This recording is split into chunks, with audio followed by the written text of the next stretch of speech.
So I want to speak today about ABCD in agroecology, and specifically about this question, if the conceptual reframing can help ABCD to gain more prominence. Now, this is a specific presentation that comes out of the specific context in which I am working. And it is both to speak about ABCD and agroecology, but also to speak about our experience and our thinking and our way of dealing with our question. So session flow. I'll start by briefly introducing the journey that C4ICRAF, or that we at C4ICRAF have been on with ABCD. Then we're looking at understanding agroecology.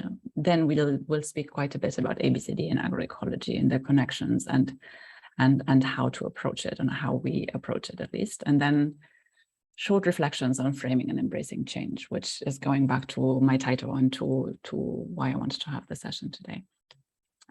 So context, unlike most of the other people, I think, who are part of the Unconference, we are not community development practitioners as such. Although our field staff are, and we have, our field staff are growing and it's fantastic. But our general context in which we work on ABCD is that we are an international research institute. Originally, I work for ICRAF, so the World Agroforestry Center, that has recently merged with the Center for Forestry Research. So that is why now you often see C4ICRAF, and why you also see both of our logos aligned here at the bottom of the slide. And C4ICRAF really work on forestry and landscape management to enhance both the environment and well-being for all. And we have our headquarters in Kenya, where I'm usually based, and the C4 headquarters is in Indonesia. And we have 35 countries. We have offices in 35 countries, but also work in more countries than that. So that is just our general institutional context. And to contextualize my presentation today, I'll start with something that I often start with, that I assume some of you have seen before, but I often think it is useful, especially in a context of us being a scientific research institute. It's useful to recontextualize why I'm talking about ABCD and why we do ABCD. So, and the context in which we're operating is that very often we interact with a household, a community, a landscape, a system, and that system, a household, community, landscape, or system, let's say, is at point A. So often we assess the start point of where we are, which is why we collect baseline data, and often we have somewhat of an idea of where we want to go. Let's say we are interested in a sustainable food system. So we assess where we are, we have an idea of where we want to go. We do know some stuff, of course, about what matters, because scientific institute, many people have worked on these things before. And luckily, we have moved a great deal in terms of understanding better what matters. So things such as participation, context, knowledge, uptake of options, etc. So we have an idea, but very often we are still stuck on this question of how do we actually do it? What is the process? Which tools can we use? Which processes do we use? Which sequence? How do we actually get to where we think we want to go? Although in an ABCD spirit, we also know that where we want to go is not a definitive thing. It is more of an idea in terms of increased well-being for all, as opposed to a very specific pathway. So how can we engage this process of getting towards where we want to go, while not being top-down and while keeping sustainability considerations in mind? So ABCD, we started working on ABCD quite a while ago, in 2011, after our then field staff took a course at Cody. At the time, the project mainly used individual ABCD tools. So it was really about, it was a very conventional project at the time, if you will, conventional development type project that had a component of research. And they started using the leaky bucket, started using some of the assessment tools, asset assessment tools. Then in 2015, I personally joined in 2013 and was asked to assess and understand how the project had been going, and was invited to develop a more comprehensive and more holistic approach to how we can do ABCD. Very lucky to have had a very supportive supervisor at the time, who was very interested in ABCD. So in 2015, we started with the Accelerating Adoption of Agroforestry project, through which we designed and implemented what we call the Building Assets and Agency model. And that was our big thing. Then later, we started building on that, again, still also with Cody, and started looking at using the leaky bucket for personalized data reports, which is what Levi presented on yesterday, my colleague. And we also started working with the Regreening Africa program. I'll speak a bit about that later, where we were invited to embed ABCD in visioning for sustainability and processes that have existed. So basically, we brought together 2 engagement processes that had existed in the institution. And then we have this ABCD in Regreening project, which is our main project where we focus mainly, in which we're looking at aligning ABCD with agroecology and process tracing. So this focus on agroecology really started in preparation for this project that we started in 2021. So in 2020, 2019, we started discussing and reflecting on that, just as background. So agroecology, let's look at agroecology. And what is agroecology? Polysemic concept, many definitions, different actors, governments, different NGOs adopt different definitions, but basically it includes both ecological and social considerations. It pursues optimized interactions between plants, animals, humans, and the environment, and really focuses on sustainable and fair food systems. So beyond the farm, it also really looks at systems. Fundamentally, agroecology is human-centered and focuses on contextualized solutions. And so bottom line, because it's a bit complex sometimes, bottom line really is agroecology looks at how to live well, individually and as communities, how to eat well, how to work in a dignifying way, while taking inspiration and respecting traditions and culture, and while respecting and harnessing nature. So this is really what agroecology encompasses, at least the way we are using the term today. In our institute, we have some of the more biophysical, old school agroecologists who are like, no, this is just about ecosystems. Why are you talking about all this social stuff? But we are very happy that the concept has evolved towards like embracing the more social stuff, if you will. This is a bit conceptual, but I'll just include it as well, because since we are a scientific institute, we are dealing with these things head on, if you will. So there are different concepts or conceptual frameworks that I commonly use, let me say it like that. The 2 most famous ones is the FAO 10 agroecological elements from 2018, and the second set the second set is CFS HLPE. HLPE is a high-level panel of experts of CFS, which is the Commission on World Food Security. 13 agroecological principles from 2019. And it's a bit complex, but I'll try and walk you through the different components of that. So we have in alignment also with what you see on the left-hand side, which is the 5 levels of transition of food system transformation by someone called Gleesman. Those 13 principles that we go with, like in the context of C4 ICRAF most of the time, that is like the conceptual framework that we prioritize, if you will, although the HLP principles do encompass the elements as well. Sorry, one second.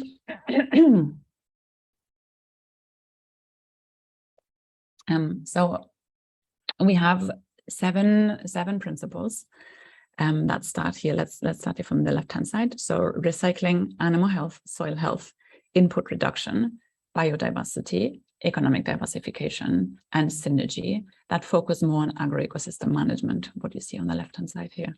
And then we have 6 more principles that focus more on whole food systems and catalyze that are considered to catalyze and sustain transformative change. So those 6 food system focused principles are social values and diets, fairness, participation, land and natural resource governance, connectivity, and all of that included in the idea of co-creation of knowledge. So this knowledge co-creation process is really the foundation of what agroecology is about. I'll speak about this in a bit more detail because it is very conceptual and sometimes difficult to grasp, especially since there are many. But I found this overview that was published by my boss, actually, Fuchs Sinclair, who was part of HLP as well. And the 13 principles. So recycling includes the preferential use of local renewable resources and close as far as possible resource cycles of nutrients and biomass. Input reduction mainly focuses on reducing synthetic inputs on farm, but also eliminating dependency on external inputs and external components on that in that way. Soil health needs not a lot of explanation. I think animal health, also really consideration for animal welfare at that point. Biodiversity, also fairly understandable. In terms of synergies, it's really looking and enhancing the positive ecological interactions, synergy, integration, complementarity among the elements of agroecosystems. So that includes plants, animals, trees, soil, water. Economic diversification, we're also very familiar with. Co-creation of knowledge that I just spoke about, really this idea of horizontal sharing of knowledge, including local and scientific innovation, especially through farmer-to-farmer exchange. The social values and diets has a very strong cultural component. So the idea really is to build on culture, identity, tradition, and gender equity also of local communities that provide healthy, diversified, seasonally, and culturally appropriate diets. Fairness looks at how different actors interact in the food system, especially like a strong focus, again, in our context, very applicable, a strong focus on small-scale food producers based on fair trade, fair employment, fair treatment of intellectual property rights. Connectivity mainly focuses on bringing producers and consumers closer together, this idea of shortening value chains, if you will, and making sure that there's communication, responsiveness, closer markets, re-embedding food systems into local economies. And then the last tool, land and natural resource governance, and recognize and support the needs and interests of family farmers, smallholders, and peasant food producers as sustainable managers and guardians of natural and genetic resources. And participation, encourage social organization and greater participation in decision-making in food by food producers and consumers to support decentralized governance and local adaptive management of agriculture and food systems.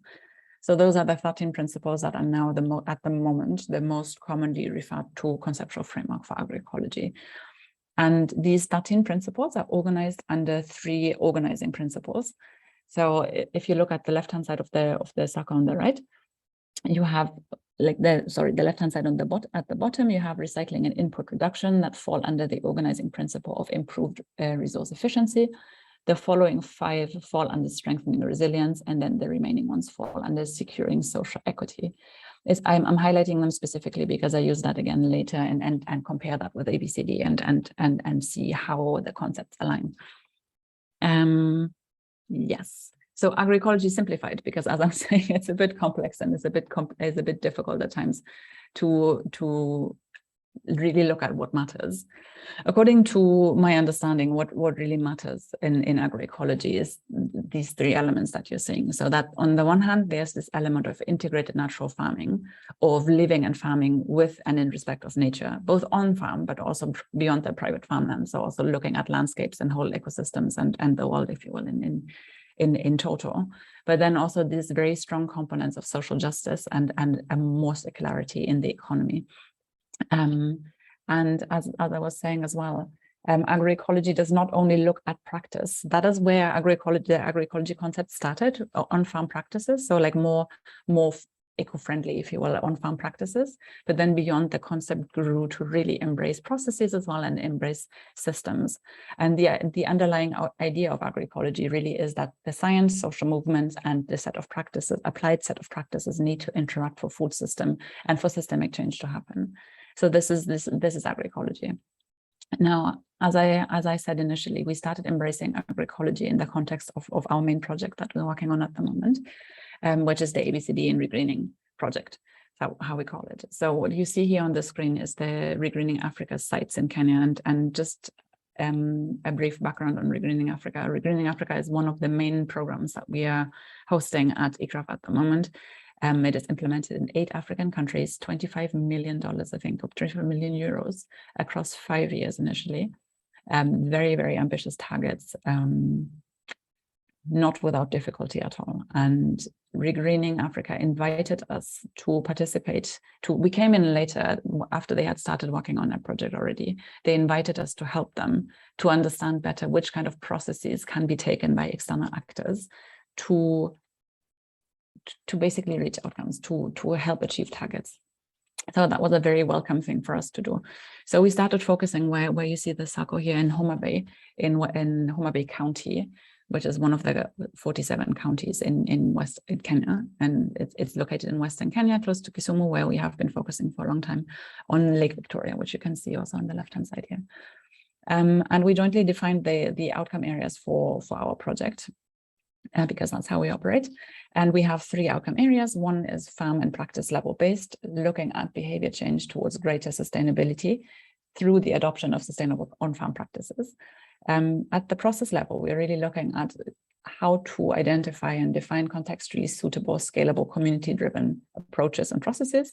And at the system level, really looking for what can be done so that institutional change occurs towards an institutionalization of those approaches, so that it stops being this ad hoc thing, and what I described initially, that we were using some tools, or we had the possibility of having our very own projects, and we're very grateful that we had this opportunity. But for a long time, we operated in our small cell as the small additional unit that we were working with. But the idea really was, how can we make sure that we integrate where a lot of the focus of the institution is, and where a lot of the money in the institution is as well.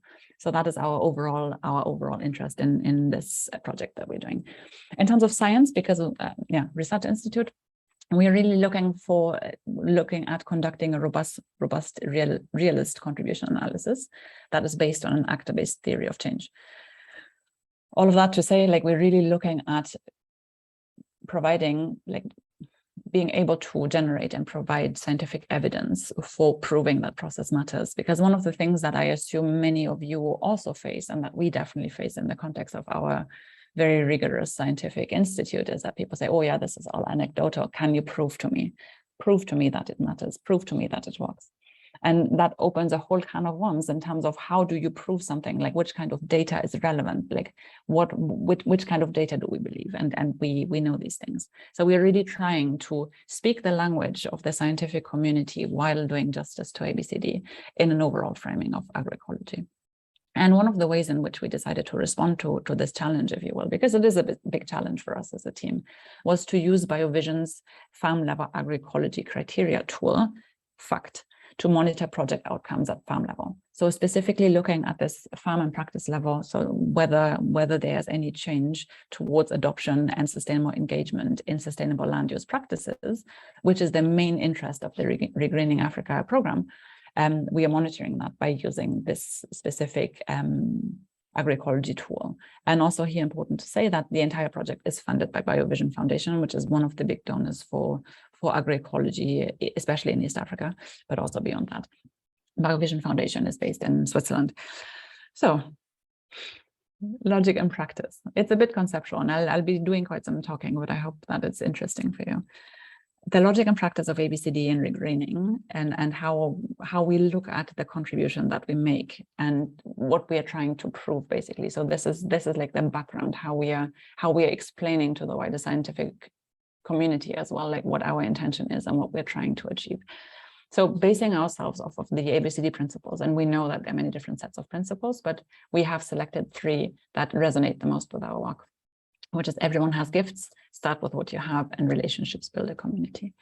So we are very strongly anchoring our practice in that. And the practice that we use, and we use different, as I said as well, we are looking at different modes of how can these processes be framed. But the way we're doing it now in the specific process is through this wheel of the wheel of 5 steps, if you will. So we are starting, and this is not at all new, in terms of the approach itself. Obviously, co-created a lot with Cody and with other colleagues along the way.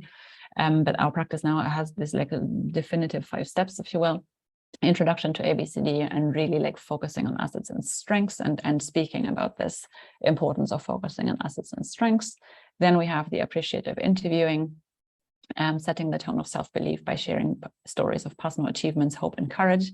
And I was very happy to participate in some of these storytelling sessions throughout the last 2 days, and which just acted as a really powerful and nice reminder how important that step is, and that is, it's important not to skip that.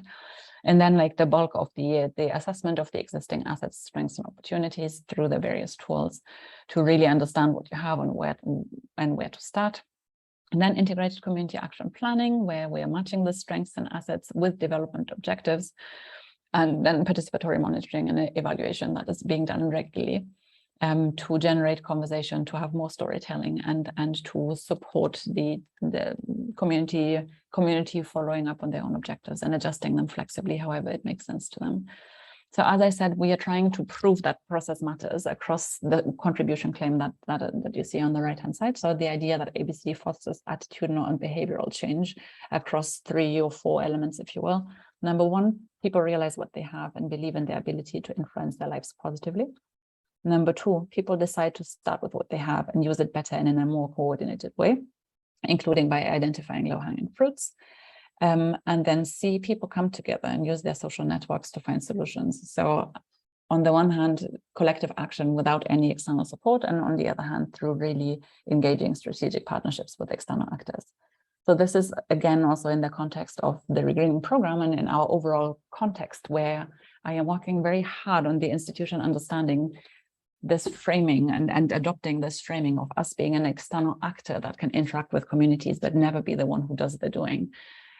So this is like this very strong point that I'm trying to make within the institution, if you will, that if you engage a certain process as an external actor, you can benefit in terms of achieving your objectives in a way that is driven by the community and where you are responsive to, as the external actor, responsive to community members defining their own action plans and defining and giving you a space in their lives, as opposed to you coming in and trying to impose something which we know is hardly ever sustainable.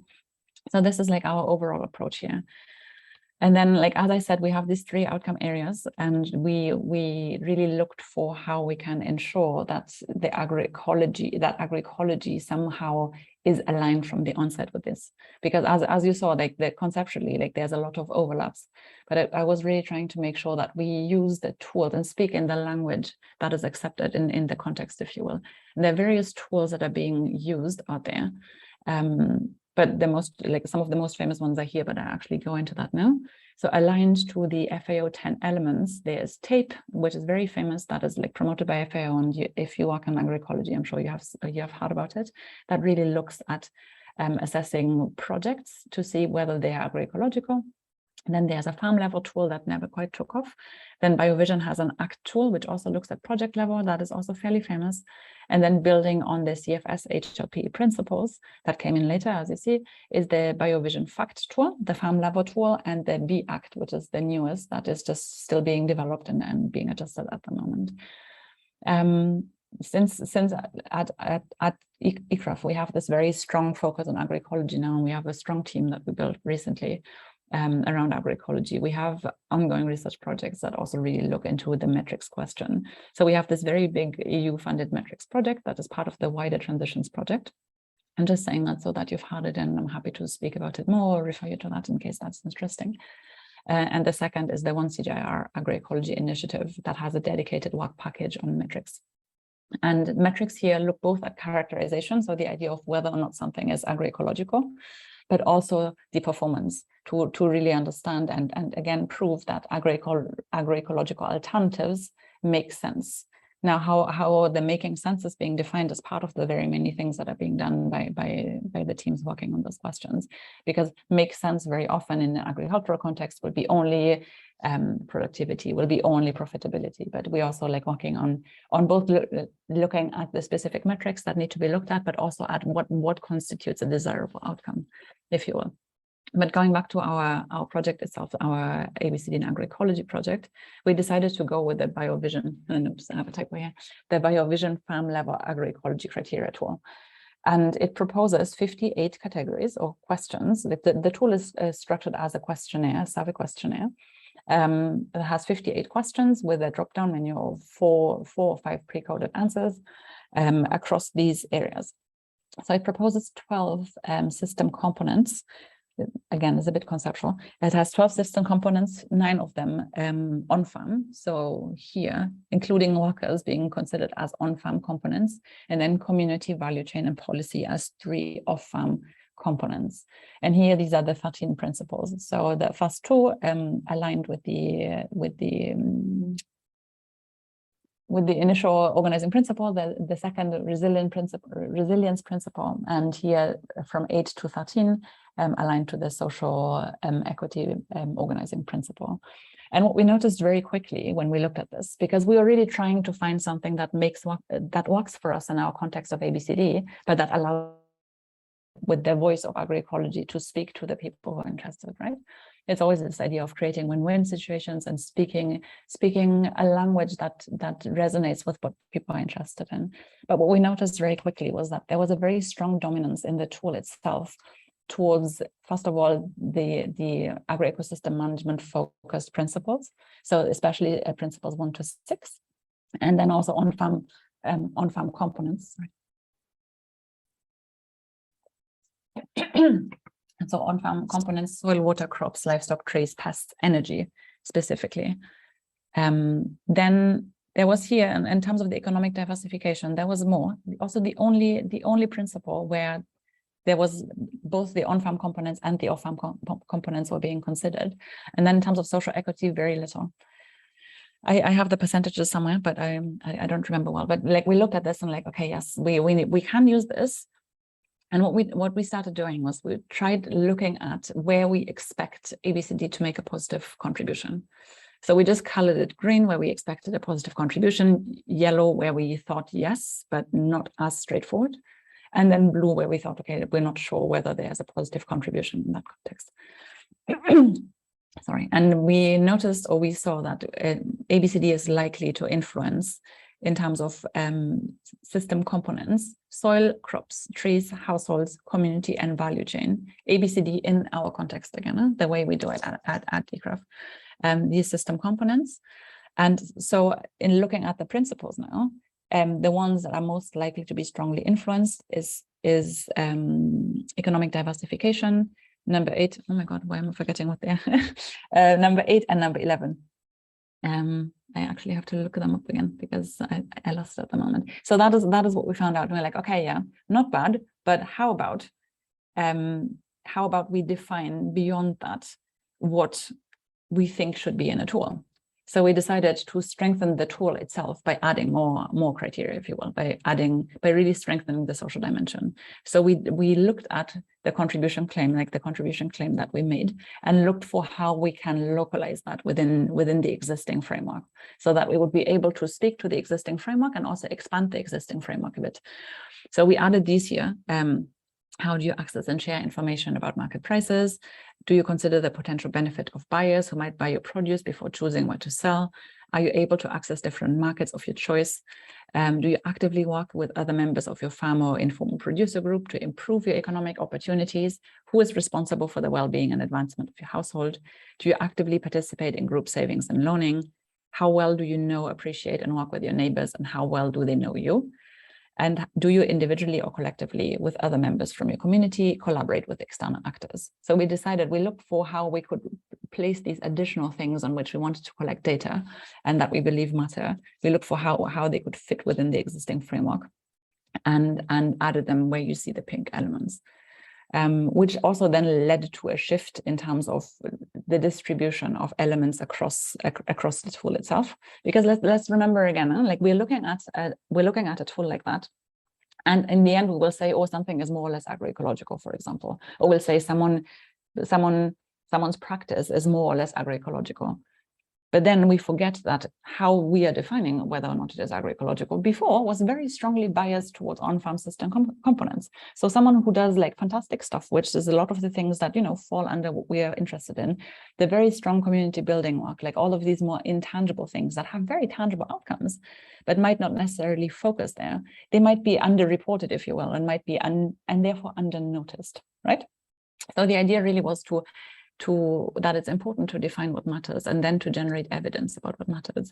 So we adapted the FACT framework to what we then now call FACT Plus, that really led to this shift in distribution of elements that we're looking at, and also increased the expected positive contribution that we thought our ABCD approach can make to the overall outcome area. I hope that I'm not going too fast here. Okay, let me continue. Yeah, so here the green circles then also really very strongly show how we are expecting taking ABCD to affect the principles specifically on the social dimension more strongly. So the idea being enriching the social dimension theoretically, but also showing that there's a very strong likelihood to make a positive contribution in terms of the social component. Yeah, so we're doing this just very briefly in terms of the research design, if you will. We have a very integrated research design, and we are actually working with IDS and Marina Apga to make sure that, scientifically speaking, it holds water. We have various data streams. You see where the circle is down here. This is where our baseline is. This is the quantitative survey data, but beyond that, we use all of the qualitative data that we have spoken about across various projects as well. We look at the participatory M&E, we look at the community action plans, and we use the actual asset maps and try and understand what is in there and how they change. But then we also have an ABCD reflection assessment that we do after the training, where we ask specific questions about what is useful and which sessions people found, like, responded to positively, if you will. And then beyond that, there's knowledge, attitude, and practice assessment that is also done at regular intervals. We're really looking at whether knowledge, attitude, and practice are changing as the three components of action, if you will. And then beyond that, we also have this very strong component of, like, a really reflection among the team, both within just the ABCD team, but then also with the Regreening Africa team. And we're combining this throughout the year, as I said, and some of it is continuous and some of it is punctual. And we actually we just did our midline data collection is actually being concluded this week, year 2, that you see here in the middle with a reduced sample. So I've spoken a lot, but then again, like, beyond trying to understand how I can actually do it, I really wanted to think more strongly again about whether and how the concepts align, whether I think that it's justifiable that we, sorry, 1 second, apologies.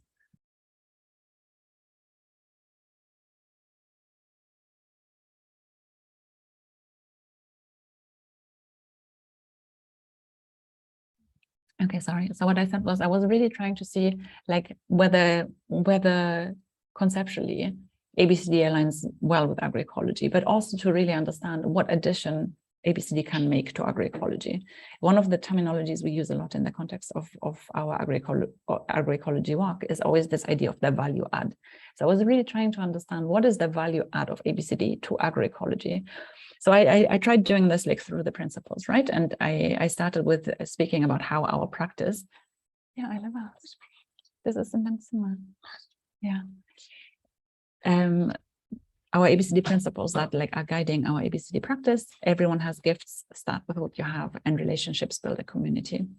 And then I tried to look for how, I aligned them with the contribution claim that we have in the project, right?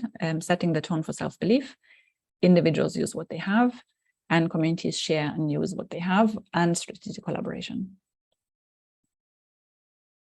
Then I took this fantastic course at Cody, the feminist leadership course, where we spoke a lot about power concepts and empowerment as a process. And I noticed how well the Roland's power concepts resonate with what I'm attempting to do. So I looked for this idea of power within enhancing self-respect and acceptance, power to creating new possibilities, power with acting in a group. And then I looked for, okay, how now does this interact with agroecology, with the agroecology concepts? And I looked specifically at the operational principles, again, that are also 3, and saw that the social equity, relationships build a community, communities share and use what they have, strategic collaboration, really align well with this power with concept, the one that we are all focusing on a lot in our work. That resource efficiency and resilience is really focusing on this idea of what you have, start with what you have, be more efficient with what you have, and creating new possibilities, power to, based on what we have. But then we have, like, within ABCD, we have this very strong focus on everyone has gifts, believe in yourself, power within. So this is really this agency component, isn't it? And I started thinking about the fact that ABCD really makes explicit the importance of agency or self-belief, or believe in your own capacity and your own ability to influence your life positively. And then that is, like, a major contribution that ABCD can make, a major value add for agroecology. Because while agency is implicit in agroecology, definitely, ABCD really helps to make it explicit. Oh, I was quite happy with that. I also looked at, I'm just showing you this very briefly. I also looked at how the ABCD principles that we're using resonate with the 13 principles. And I just that was a quick thing, but I just tried to do this as well, just to understand again, like where we are likely to have the most overlap. And I saw that at least in the way we are doing ABCD and how we are operationalizing the principles, the biggest overlap is in recycling, biodiversity, synergy, economic diversification, co-creation of knowledge, social values and diets, and fairness. Then I discussed with the team on the ground, our very able team that has been working on ABCD for a long time, has taken many courses and that you're very familiar with as well, I think. And I just really asked them, so if we look at ABCD in a logic of agroecology, like what do you see? Like where do you see opportunities? Where are the low-hanging fruits, both on farm and off farm? And we really like looked at this idea of start with what you have and how does that resonate with agroecology in practice. So they spoke about the importance of soil and water conservation, composting, agroforestry, fish farming, animal husbandry, crop husbandry, poultry management, beekeeping, post-harvest training, that all of these things are really low-hanging fruits because those are things that matter to people and that they can do to intrinsically improve what they already have. Again and again, and we are working in the context of small-scale farmers that can really help them improve by starting with what they have on that context. But then again, as I keep saying, like the social dimension is very important in the context of our ABCD work. So I also asked them, so where are the low-hanging fruits according to you in terms of our ABCD practice and how can that inform agroecology? And we looked at storytelling and appreciative inquiry. We looked at participatory value chain analysis, participatory market survey and linkages, farming as a business, planning and literacy tools. All of these are things that we do. Commodity-specific producer group support, seeing as believing farm visits of model farmers, the VSLA, Village Savings and Loaning Associations. Then also we have this adaptive management. We do a lot of adaptive management, and we have these regular field clinics where we have a field office, or we used to have that, a field office that is located close to a market area that then like people started coming during market days and would just come for connection and for some small pieces of knowledge and allow for very demand-driven support of people. And then the regular and participatory M&E for structured self-reflection. So this was also a very important piece of the puzzle to just really understand that, yes, what we do can definitely be framed in terms of agroecology, and we have an easy case to make basically in terms of how ABCD contributes to agroecology.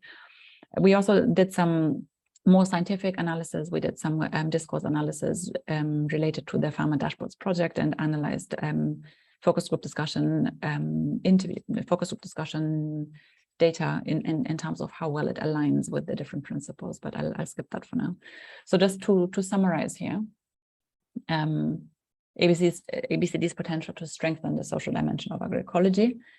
If we look at the focus and scale of our targeted outcome areas in our specific project, for example, is we are looking at sustainable practice, sustainable process, and institutionalization of process in the system. So the contribution here really is like to help move from practice only, which is what we often do, like in institutions like ours, only focus on farm practice, from practice to process, and even beyond that to system. In terms of the concept, as I said initially, or as I said earlier, sorry, really like making the importance of agency explicit, from agency to structure. This idea of agency is required for structural change or for systems change.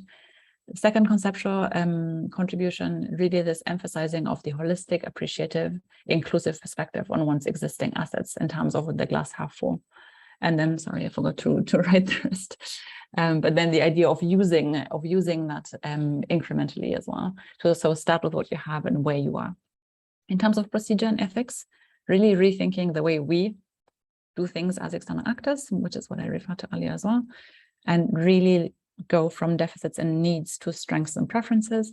And in terms of science, also evidencing the contribution of process to the desired outcomes through a very integrated research design that combines different methods and temporalities and is respectful in the way like the data is being collected as well and giving back the data. So measuring what matters and dealing with the data in a very ethical manner as well. So like bottom line for me is that we got to a point where we really believe that ABCD offers a cross-scalar, multi-actor, actor-based, practical, strength-based way of fostering the just transition that agroecology is interested in. So this is now the kaboom. Just briefly, I wanted to speak about this, consequences. due to our very we have really worked hard on these things. We really have for a very long time, as I said earlier. Like it was a bit in an enclave. Like we used to sit a bit in our ivory tower. Also, by the way our institute is structured, we used to sit on our side and just deal with our project ourselves. And we were very happy, and a lot of interaction with external partners, including with many of you.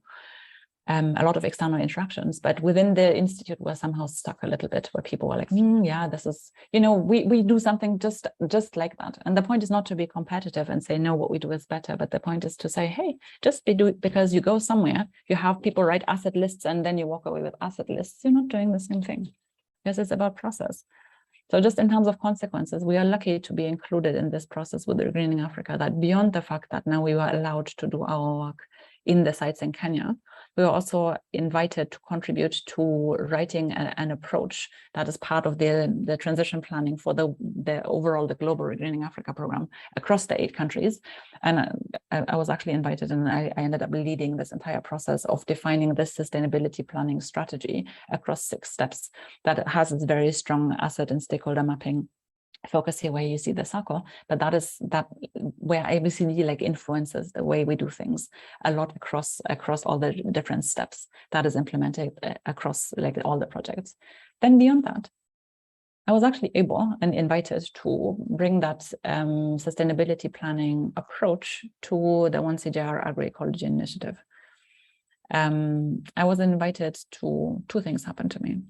I was invited to, one, become the scientific coordinator of the Agroecology TPP, which is our newest vehicle, or one of our newest and very powerful and also fairly famous vehicles within the institution, and to become the scientific coordinator of that. And then I was also made the focal point of the Kenya case study for this CJR Agroecology initiative, which again is also, it's a risky thing, and it's not at all the mainstream within the CG at all. And through that, I was able to place this sustainability planning approach that very clearly is based off of ABCD in that context as well. So I was able to bring in those specific approaches and tools, but also stimulate additional reflection and conversation. I'm showing you slides from a team meeting I held 2 weeks ago. So really, I was put in a position where I was able to really push that we need to think, push that we need to be reflexive, and I speak about this often, and we really pushed for defining principles of engagement to push for reflexivity in terms of really, as external actors, understanding how we do things beyond what we do. So that was great. And one of the things that I think I'm most happy with is that I got this platform now to speak to the broader and the wider institution, if you will. And I keep making these points that I think resonate a lot with ABCD. And that is why I included this slide here, where this is typically how I end my presentations when I have them. That community ownership depends on community members seeing a problem or an opportunity, feeling concerned by the problem or opportunity, realizing that they're able to do something about it, agency, being included in identifying and defining solutions, and then steering the implementation of proposed solutions. The fact that I've been able to get there has a lot to do with us understanding and framing ABCD in terms of agroecology. So I just wanted to say that, and this is my last slide. I'm done. Really, reflections on framing and embracing change. So this idea of reframing ABCD in terms of strengthening the social dimension of agroecology really came from BioVision. BioVision specifically sought me out, and they have been working with various people in the institution. They specifically sought me out and sought ABCD out because they had witnessed through their partners that people said it made a difference to how external actors are operating on the ground. And I think that BioVision in this context, initially I was like, so now you're imposing this this was before I started taking on roles in agroecology. So now you're imposing this framing on me. And, I started feeling a bit defensive. And then I was like, what if I just saw this as an opportunity? And I think today I'm really sitting at a space where I think that BioVision stepping this up and looking with different eyes on the work we had been doing for a long time really allowed them to play this role of the catalytic outsider. And I'm referring to Terry here. And then also, as I was listening to some of the sessions, I also thought about how important some of the statements that other people have made are for our journey that we're on, if you will. So the next thing is really this trusting in the importance of time and being patient for the right time to manifest itself. That was a remark that was made by several people, but I think for me, it marked me that Francis spoke about this. And to me, that was important because we were often feeling frustrated about people not recognizing how important it is what we do. And like us sitting in this our small ivory tower of ours and speaking to our external partners much more than inside of the institution. But I think our most recent experience somehow showed us that it's really important to trust time. Then the next element also, just this importance of time and being patient for the right time to manifest. The importance of attitudinal change that Terry and Charles also spoke about, attitudinal change, but also that action depends on relationships. And I looked back at this slide that Dee presented last week, and it resonates so much. This idea that relationships move at the speed of trust, but social change moves at the speed of relationships. So I think in terms of relationship, for me, like within the institution, if you will, like they needed time to trust the things that I was offering, I think. Or that we were offering as a team. This is not about me personally at all. But then like the willingness of the institution to embracing that moved at the speed of those relationships being solidified as well. That all of a sudden I was put in this position where I'm able to define how some of our very big programs are going, or where we are able to define. And I keep roping the team back in, like I do that all the time. So this is really like a group effort. It's not about me, it's about like my position, if you will, or like what I can stand for within the institution. And then also like this next point of it's important to accept to serve when you're being called. And I just like, I love how Michelle keeps insisting on stuff being deadly. So I'm like, yes. So it's important also to take this up and be confident, because I was so worried initially when my boss asked me if I can do the scientific coordination. I'm fairly introverted as a person. I don't like speaking much in front of people. I was like, well, how do you want me to do this? But then I accepted, no, like take this on. This is your chance to supporting that things are being done differently within the institution. And strive with it, go with it. And then here, my last thing that I wanted to say was getting inspired by Gord's favorite ABCD saying that Janine highlighted during the opening session, whose process is it anyway? And just accepting that, like for us, I think like it was really also accepting that we are part of the process as well, and that we have to accept sometimes a reframing, a rephrasing, and that a lot of opportunities can come with that. I think that is what I would like to end on, just very briefly, because I have spoken about this before and it might be interesting for some people. So within C4 ICRAF, we have this agroecology TPP, the Transformative Partnership Platform. There are different, like for which I'm in charge of this scientific coordination. We have different modes of engagement with the TPP. It's possible to have joint projects. So we have like all kinds of agroecology projects. There's a possibility of just being like a partner, we call it a forum member. And then we have, very importantly here, this agroecology TPP community of practice that we launched very officially recently in a big workshop that was attended by hundreds of people from around the world. And we're really looking at making sure that we're building funky features, if you will, the idea of let's have a platform that allows people to use it for exactly what they're interested in doing. And we had this very nice conversation about this, and you can, on our website here, you can find like the recordings and all of that. But this is also something that I assume might be interesting for some of the people within our space. And then the very last thing is that we're also working on the Agroecology Coalition. This is a much more political thing. It's the Agroecology Coalition emerged in the context of UNFSS, so the UN Food Security Summit. And is a coalition of action, coalition of the willing, very interesting because it has countries and organizational members. And as the TPP, we are supporting the secretarial function at the moment. So that means that we really like see how it is self-generating as a new hybrid organization, if you will, a hybrid way of coming together, collective action by both countries, like very formal countries, and like we have this very formal people like included in our meetings, but then also various organizational types, from very big research organizations to big like donor organizations, but also like we have a lot of CBOs and we have a lot of like social movement type of actors. And it's fantastic to see how they come together, and it's fantastic to see how what can happen when conversation happens between different actors. So I just wanted to encourage those of you who might be interested in that as well to look into that. And I'll be happy to provide more information. So thank you. This is our team as we stand at the moment. You saw Levi yesterday. Victoria and Langat have been with us like from the beginning. Ruben, Irene, Cannell, and you. And we're very happy. I'm not sure whether I'm sharing my slides. I think I will be, but there's just a lot of like additional slides with more context here our ABCD manual that we use within ICRAF to inform our practice, but this year also the sustainability planning document that includes those various ABCD inspired things. Yes, so it's almost at the top of the hour. And this is what I wanted to share. And I am happy for input, feedback.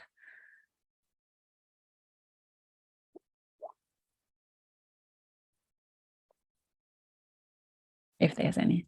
And perhaps just one thing before I'm handing it over. So Fiona, specifically, I've been talking about you because in the context of our TPP community of practice funky features, so we had a poll where we asked participants to speak about how we can make, as a scientific organization, how we can make agroecology more tangible, how we can bring it closer to the people. And the core thing that came out was that people are interested in understanding what we do in a different way. So this idea of case studies exemplified. So we really thought about how can we make things more tangible. And I spoke about the beauty of your work. And I spoke about how about we include Fiona, we have her somewhere and have her represent how she hears and understands what is being done. How about we try this? So this is an idea that I'm supporting at the moment. And I think there's a lot of interest in that. And I'll be happy to discuss with you more about how we could potentially do that. Yes. Lovely. Super. Yes, please. Thank you. Yes, please. Vitalia. Yes, thank you very much for this beautiful presentation. Yes, it's very dense and a lot of information, and probably I missed.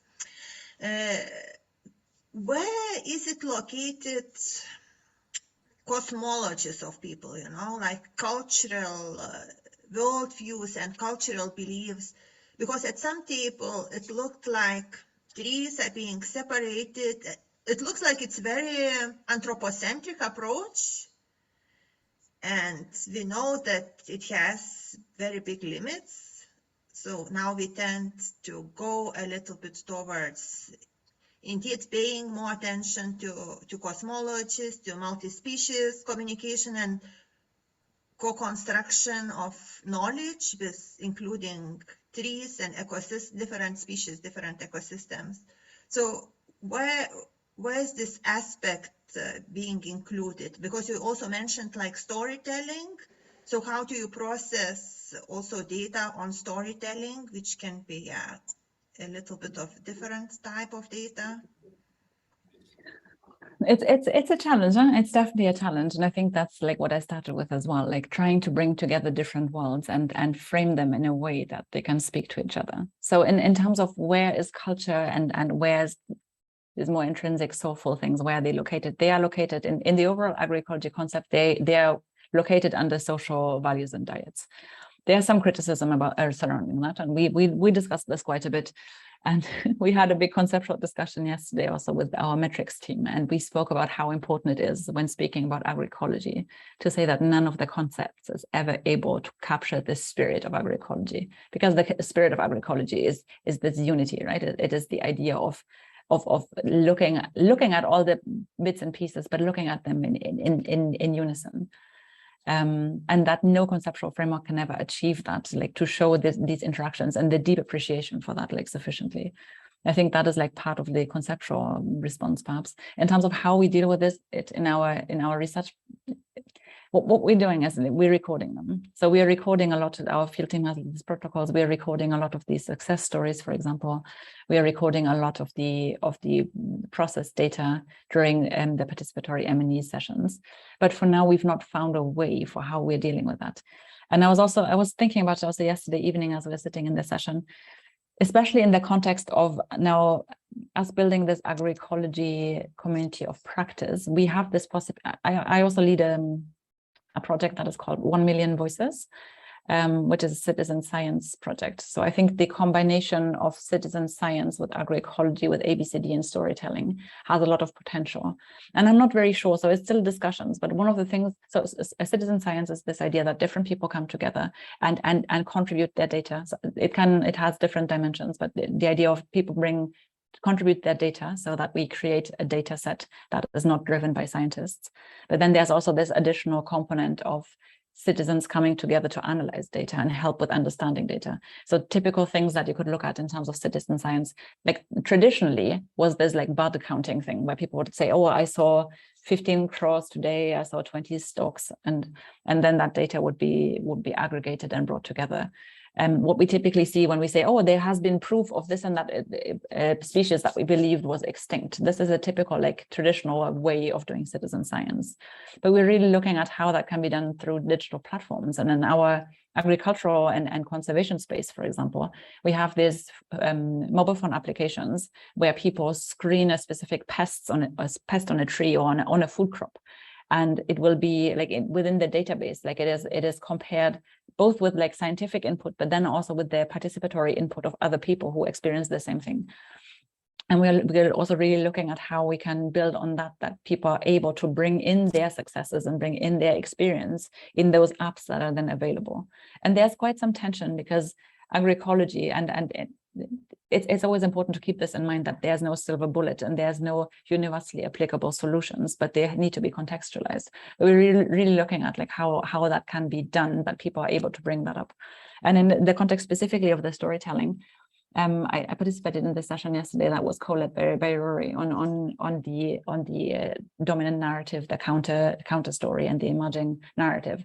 And I was really wondering whether there could be a possibility of having an interactive map where there's just these three elements that, you click somewhere, you click like on leads, and then you have like a story that is popping up. You click on Albany, poof, you have a story that is popping up. You click on Calgary, you have a story that is popping up. I was wondering like whether there's a possibility of playing with that. And I think there's a lot of potential to discuss and see how it can be done.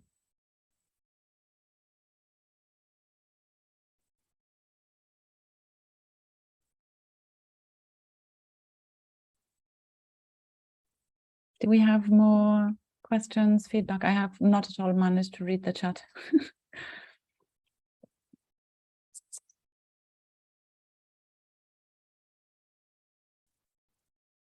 No?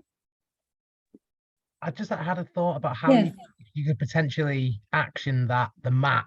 I know Padlet as a thing which has that sort of feature, so you can type where you are and then it comes up with a sort of comment box. So if you could you could quite easily make a Padlet map. How do you spell that?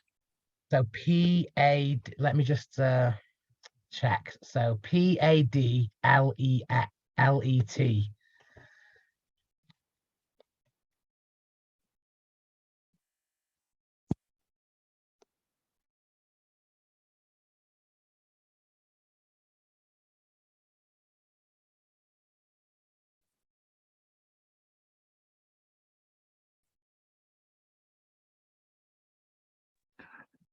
Great session, Lisa. I put a couple comments in the chat. I have to run to something else, but sure. Love the session. Super. Thank you all so much for coming, and as always, very interested in continuing to connect. And I think see you in the next session. I sent the link to David Martin as well, but during session. But anyway, I'm sure he'll want to see the recording. He'll be thrilled, I'm sure. Super. Thank you so much, Good. Thank you. Thank you all so much. And I have to head off too, Lisa. But I just wanted to say thank you. Thank you for reimagining the way that community development and specifically ABCD can intersect with other work. And some of the stuff you share, I've got no idea what you're talking about because I don't know the agroforestry stuff, but I just go, wow, wow. So thank you. Thank you so much. Thank you so much. And just perhaps as a last comment from my end, I think you could hear throughout my presentation that we have faced a lot of wind in the institution, either by people who say, what you do doesn't matter. We do that anyway. We do asset assessment. So we do the same thing you guys do. Why are you even there? Both that, and then people were just yeah, whatever, not necessary. And then people who got also really offended, who are who feel challenged. So having all of you and having the wider ABCD community around has been a great source of strength. Excellent. And you keep being deadly, sister. Wonderful. And yeah, and I want to see deadly in every report you write now. I'll try doing that. Let's see how well that will go down with the institution. I'll try. Thank you I'll so much. catch you later. Bye. Bye. And Lisa, I just want to Yes. say, I am so, the last few weeks for me have been really challenging, and I'm pushing so much of that qualitative data and that storytelling and pushing that so much at the moment. And what you did was show me that I can still put it together in a way that a lot of people will understand and still get my point across as well, and the stories that really need to be heard, because I am challenged by the data side of things and that side of it. But for me, you know, everything you're doing, I see the edge effect stuff happening. I see all of that stuff, all that deep green permaculture stuff that's going on everywhere. I'm just like, oh my God.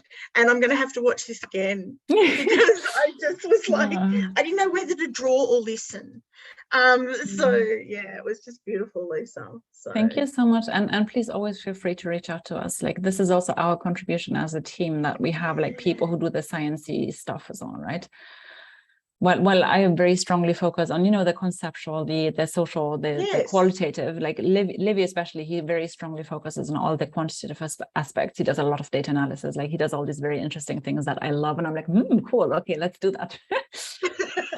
So it's just like, even within our team, like we have all these different talents and like people who contribute different elements. And if you feel stuck somewhere, or even if you just want to have a conversation, just reach out. We can always organize to have one and see whether there's anything we can talk about that resonates with you. Always beautiful. happy. Beautiful, Lisa. And I love your work so much. And really, like I specifically like spoke about you, and I'm still looking for your drawing of Rory's acknowledgement of land, because we only have there's one picture that is not very good, and I want to print it big because I loved it. I will have to work out. I'll take the image to a printer and get them to print it for you. Is it? Oh. That'll be the best way. Then it won't just be scanned on my computer. Oh, thank you. Beautiful. Thank you. Okay. See you soon. See you. Bye. Bye. Bye. Thanks so much. See you.